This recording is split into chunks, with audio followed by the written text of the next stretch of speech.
Ya, wabarakatuh. Selamat sore untuk kita semua. Salam sehat, salam sejahtera. Kembali kita melanjutkan perkuliahan perbandingan hukum pidana kelas semester 7A pada 19 Oktober 2021, di mana kita melanjutkan perkuliahan pada sesi kemarin. Kita akan membahas bersama pada sesi saat ini. Pada perkuliahan sesi ini, kita akan membahas pada perbandingan sistem hukum. Jadi, perbandingan hukum barat dan hukum adat, ya, yang mana kita sederhanakan pada perbandingan hukum pidana barat dalam kutip KUHP dan pidana adat. Kemudian yang mana kita membahas pada sistem hukum pidana yang terdapat dalam hukum pidana barat dan hukum pidana adat secara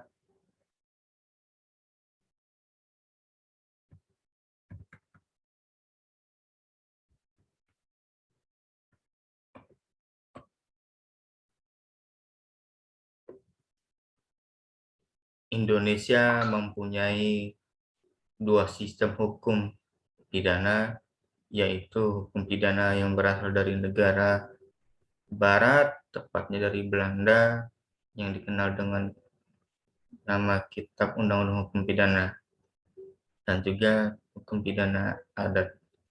Jadi keduanya ini merupakan hukum yang berjalan secara beriringan, meskipun hukum pidana adat ini tidak termasuk dalam peraturan baku, baik itu dalam KUHP ataupun perundang-undangan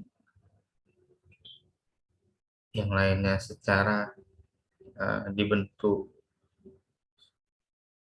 secara khusus, ya, dalam hukum tertulis atau hukum positif.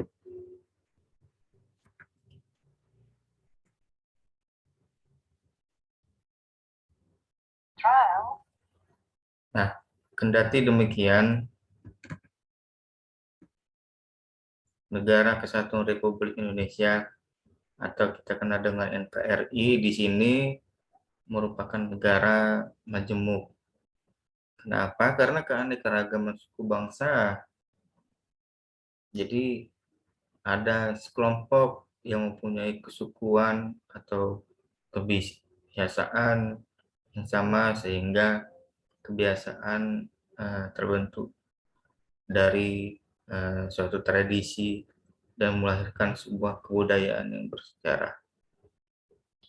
Kemudian kebudayaan baru tumbuhlah dan menyebar ke daerah sekitarnya yang pada akhirnya membentuk sebuah kekuatan dan sistem sosialnya. Kemudian kita tidak memunafikan dari sejarah, ya, di sini filosof yang hidup, karena kita juga komunitas adat atau kita kenal ada Reh Geming Sapen, ya, jauh sebelum Belanda menjelajah bangsa Indonesia. Nah, di sini Indonesia juga sebelumnya dikenal dengan nama Nusantara. Jadi seluruh daerah tanah air sudah tersusun dari berbagai kerajaan, baik kerajaan besar maupun kerajaan kecil. Di sini tertanam kebiasaan adatnya masing-masing sehingga masih bertahan hingga saat ini. Jadi tidak dimunafikan bahwa Indonesia merupakan negara bekas jajahan Belanda, sehingga pada saat kemerdekaan sistem hukum pidana yang diterapkan di Indonesia merupakan sistem hukum adopsi dari sistem hukum Belanda yang dikenal dengan Kitab Undang-Undang Hukum Pidana.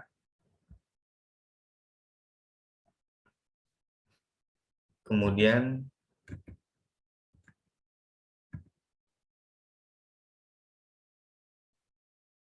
walaupun Kitab Undang-Undang Hukum Pidana atau kita kenal dengan KUHP menjadi sumber hukum utama yang mengikat dan memaksa bagi setiap warga negara Indonesia, masih terdapat pengakuan terhadap hukum pidana adat yang menjadi suatu kebiasaan dalam masyarakat adat tertentu, karena hukum pidana adat sendiri merupakan identitas bangsa Indonesia yang perlu dijaga kelestariannya.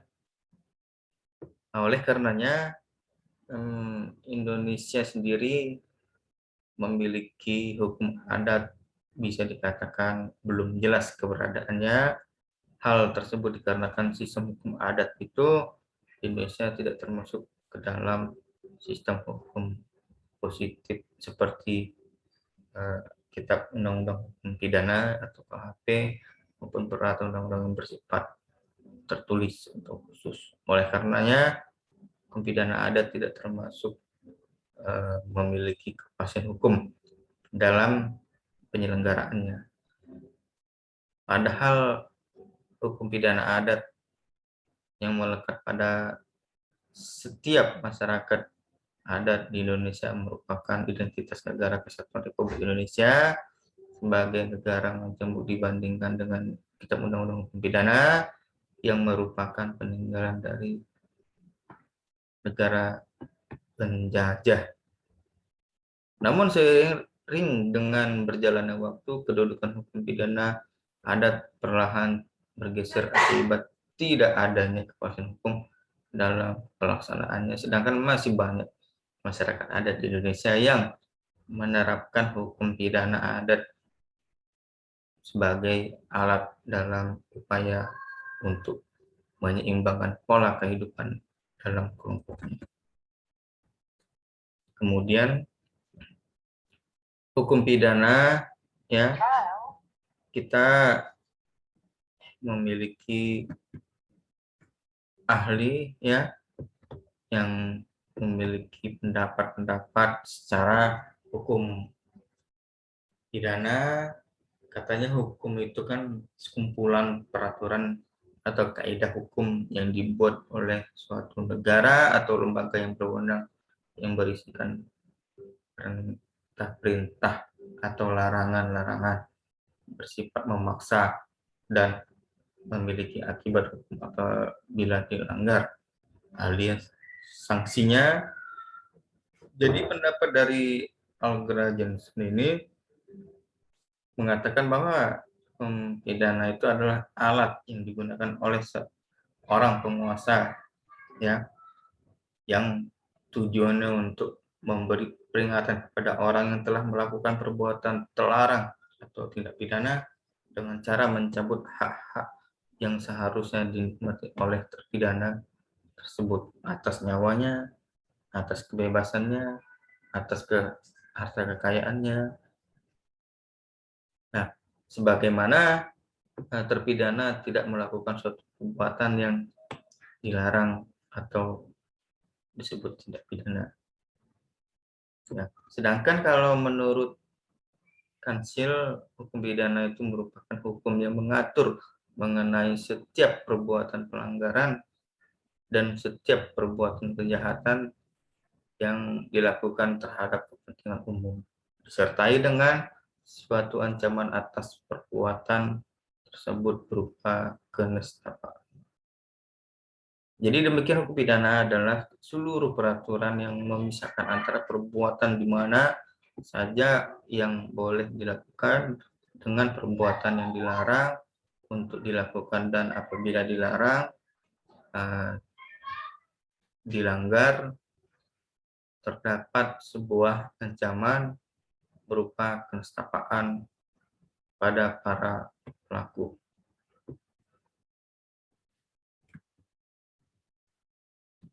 Kemudian hukum pidana ini mengenal dua aliran, yaitu aliran klasik dan aliran modern. Saya jelaskan bahwa aliran klasik ini pada zaman dulu atau hukum pidana ini dibentuk dengan tujuan untuk menakut-nakuti setiap orang yang hendak melakukan perbuatan tindak pidana dengan suatu ancaman berupa siksaan dan penderitaan, atau kita sebut dengan kenasatapaan, sehingga bagi orang yang berniat jahat mengurungkan niatnya karena takut dengan ancaman yang diberikan. Bagaimana dengan aliran modernnya? Bahwa aliran modern ini, pertama pada saat ini hukum pidana dibuat dengan tujuan untuk mendidik, untuk membimbing. Tujuannya apa? Untuk mengubah perilaku yang terlarang, yang merupakan kegiatan negatif, ya, untuk dikembalikan kepada hasanahnya seorang yang berbuat baik. Tentunya atas orang yang melakukan tindak pidana ini, setelah dia menjalankan hukumannya atau pemidanaannya, telah menjadi pribadi yang baik, yang nantinya bisa diterima kembali di lingkungan masyarakatnya. Nah, dalam hal ini, fungsi yang tersirat hukum pidana adalah sebagai sebuah perangkat untuk mengatur dan membatasi kehidupan berbangsa dan negara agar tidak melebihi batasan-batasan yang ditentukan. Sehingga cita-cita suatu negara untuk menciptakan kehidupan berbangsa dan bernegara yang tertib dapat terwujud. Karena kedamaian, kesejahteraan, dan keamanan masyarakat itu timbul dari pola bermasyarakat yang tertib.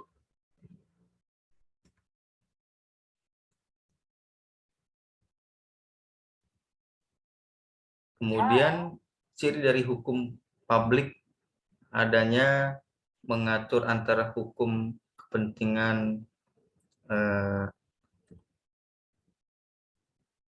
penguasa dan rakyatnya. Kemudian ada kedudukan penguasa lebih tinggi daripada rakyatnya dalam hal hierarki eksekutif dan legislatif, ya. Kemudian penuntutan seseorang yang ditenggarai melakukan perbuatan tindak pidana berdasarkan hal yang dirugikan bukanlah seorang yang dapat melakukan tindak pidana atau menjadi korban, tapi negara yang memiliki kewenangan untuk menuntut melalui institusi kejaksaan. Kemudian ada hak subjektif penguasa atau wewenang timbul dari peraturan perundangan yang berlaku hukum positifnya atau tertulis secara legalitas hukum. Nah, kemudian ada asas hukum pidana dalam pelaksanaan pidana, ada asas legalitas, ya, diatur pasal 1 ayat 1 KUHP. Jadi rekan-rekan semua dianggap mengetahui bahwa tiada suatu perbuatan dapat dipidana, namun haruslah diatur di dalam hukum positif. Dan ini mengenyampingkan sifatnya analogi. Nah, yang kedua ada asas tidak berlaku surut. Ya, jadi bahwa suatu hukum tidak boleh mengubah konsekuensi hukum terhadap suatu perbuatan yang dilakukan atau kenyataan fakta status hukum dan hubungan yang ada sebelum hukum diberlakukan. Kemudian ada asas teritorial dari pasal 2 dan pasal 3 KUHP. Dari hukum pidana Indonesia berlaku bagi setiap orang yang melakukan tindak pidana dalam wilayah Indonesia, NKRI, ataupun di luar wilayah Indonesia, ya, teritorial, laut, udara maupun darat. Nah, begitu pula pada asas nasional aktif sebagai personalitas pengakuan kewarganegaraan diri seorang, ya. Ini diatur dalam pasal 5 KUHP. Ada pula asas nasional pasif, adanya sebagai disebut asas perlindungan dalam pasal 4 KUHP, mengatur perbuatan pidana terhadap warga negara Indonesia atau WNA yang melakukan tindak pidana di luar wilayah Indonesia dengan tindakan atau perbuatan tersebut melanggar kepentingan kesatuan NKRI. Kemudian asas universalitas, yang peraturan perbuatan pidana Indonesia, ya, di dalam KUHP harus tunduk dan patuh terhadap ketentuan hukum pidana yang berlaku secara internasional sesuai dengan kesepakatan antar negara. Kemudian ada asas tidak ada hukuman tanpa kesalahan. Ya, ini memang ditentukan bagi hakim, ya, sesuai dengan pasal 2, pasal 6 ayat 2 Undang-Undang 48 tahun 2009 tentang keputusan kehakiman. Ini dengan jelas, ya, bahwa tidak ada orang yang dapat dijatuhi hukuman pidana tanpa adanya alat bukti yang sah, ya. Jadi dalam menentukan seorang dapat terpidana, hakim haruslah menentukan atau meyakinkan 2 alat bukti yang sah untuk dihukumkan atau ditujukan kesalahannya terhadap terdakwa ataupun menjadi terpidana. Kemudian saya lanjutkan pada,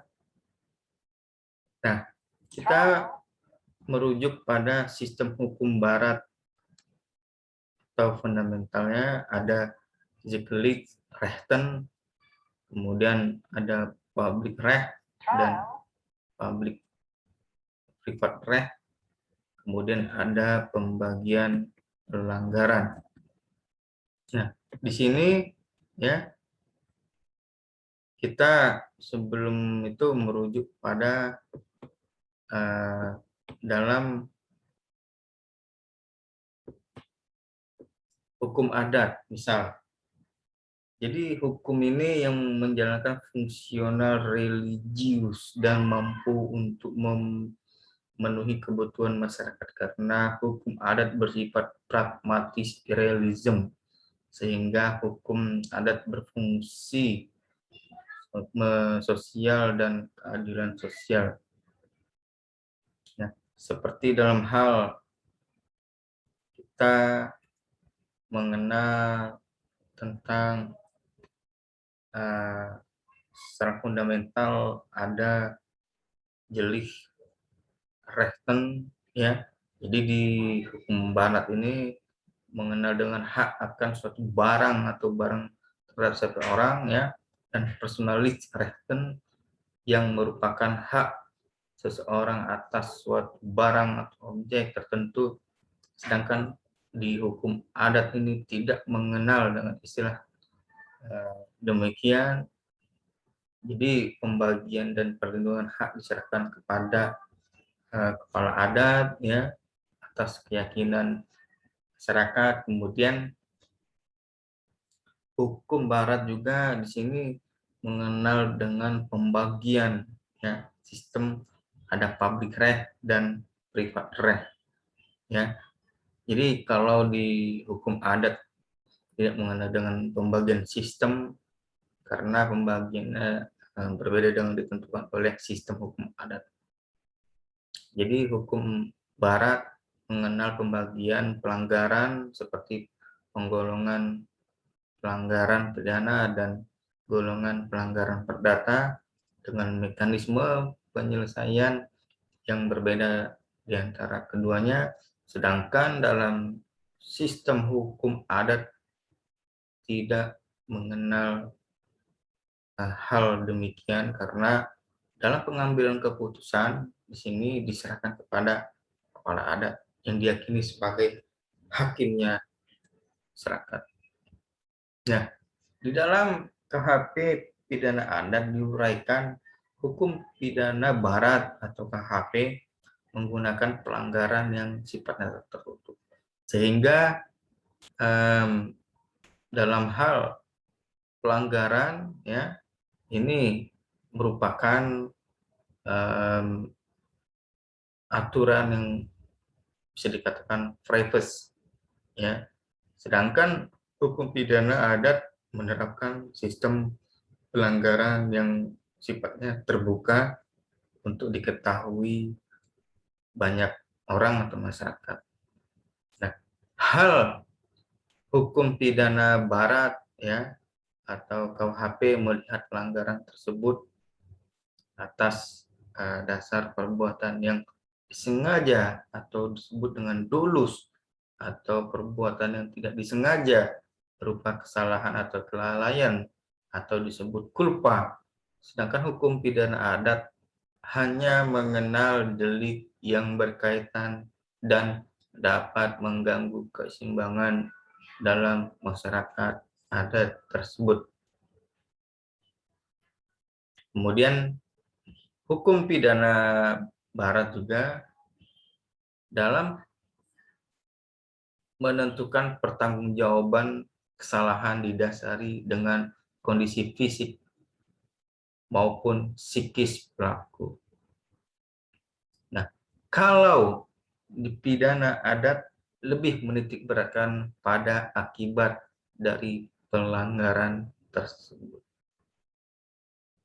Nah, kemudian ada juga pidana barat melarang perbuatan main hakim sendiri.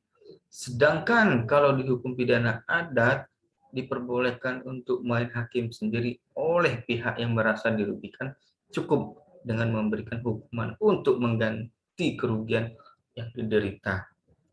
Nah, hukum pidana barat juga mengklasifikasikan ya pelaku yang berbuat tindak pidana ya atau kita sebut dalam penyertaan dan pemberian hukuman sesuai dengan kadar keikutsertaan dalam tindak pidana yang dilakukan.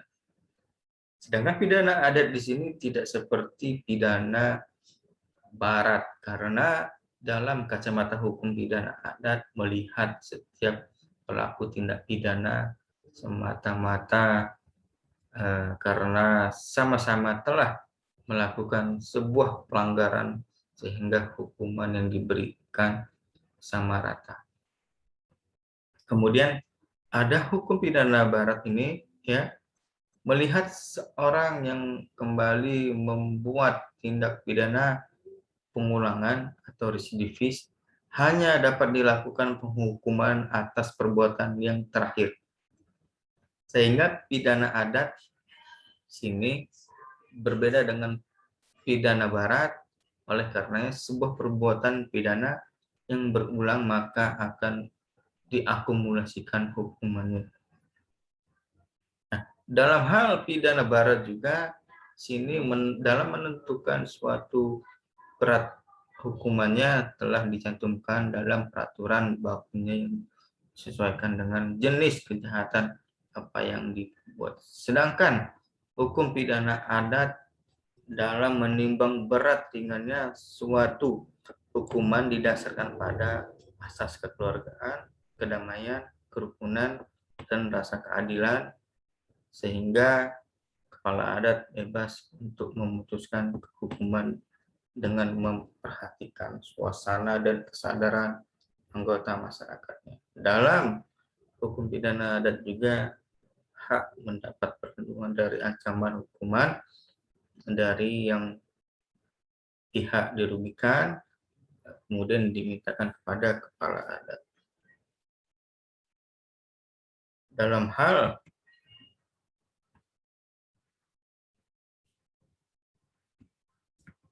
saya lanjut kembali ya. Dalam hal penggunaan pidana untuk menyelesaikan permasalahan yang terjadi dalam kehidupan masyarakat merupakan upaya dalam mewujudkan kesejahteraan rakyat. Reformasi hukum pidana berhubungan erat dengan kebijakan atau politik kriminal yang merupakan suatu usaha yang melindungi masyarakat dengan tujuan akhirnya yaitu kesejahteraan, kedamaian, dan keamanan. Oleh karenanya, upaya penanggulangan kejahatan pada hakikat merupakan bagian daripada susunan integral dalam upaya perlindungan masyarakat atau social defense dan upaya untuk mencapai kesejahteraan masyarakat atau social welfare ya, sehingga kebijakan kriminal ialah termasuk ke dalam bagian dari politik sosial untuk mensejahterakan masyarakat. Dalam perspektif pemidanaan, pemberian hukuman yang berupa sanksi dalam adat oleh lembaga atau petugas adat. Di sini bertujuan untuk melindungi kepentingan masyarakat daripada gangguan serta menjaga keseimbangan dalam sistem masyarakat, baik di dalam melakukan atau dilakukan oleh setiap anggota masyarakat dalam lingkungannya maupun oleh orang di luar lingkungannya. Hal tersebut di sini bisa mencerminkan ya dalam pasal 1 RUU KUHP yang ditegaskan dalam ayat 3-nya bahwa tidak mengurangi berlakunya hukum yang hidup dalam masyarakat, yang menentukan bahwa jika seseorang harus ya dipidana walaupun juga yang terkandung dalam pasal RUU KUHP di sini menyatakan untuk pemenuhan kewajiban adat setempat atau kewajiban menurut hukum yang hidup di dalam masyarakat. Terminologi hukum pidana adat di sini, delik adat atau hukum adat, pidana, cikal bakal berasal dari hukum adat yang dikaji dari perspektif asas, norma, dari teoritis dan praktik, dikenal dengan istilah hukum hidup dalam masyarakat atau living law sebagai nilai-nilai hukum yang memiliki rasa keadilan terhadap kehidupan dalam masyarakat, hukum tidak tertulis, hukum kebiasaan, dan lain sebagainya. Nah, dalam hal delik adat di sini, menurut pernyataan terhar, ya, bahwa setiap tindakan dalam sebuah sistem adat dinilai dan dipertimbangkan menurut susunan yang berlaku ketika tindakan tersebut dilakukan. Pelanggaran yang terjadi dalam hukum adat, delik adat sini ialah setiap gangguan terhadap keseimbangan dan terhadap barang material dan imaterial milik perseorangan atau suatu kelompok orang yang mendapati reaksi adat apabila dikaji berdasarkan perspektif sumbernya hukum pidana adat dan bersumber baik itu secara tertulis maupun tidak tertulis.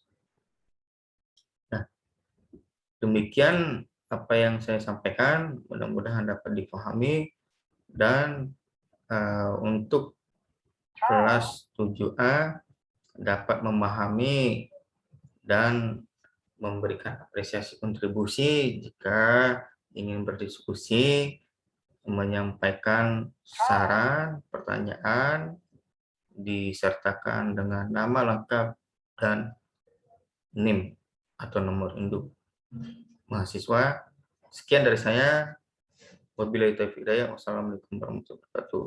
Sampai jumpa dan selamat beraktivitas pada malam hari.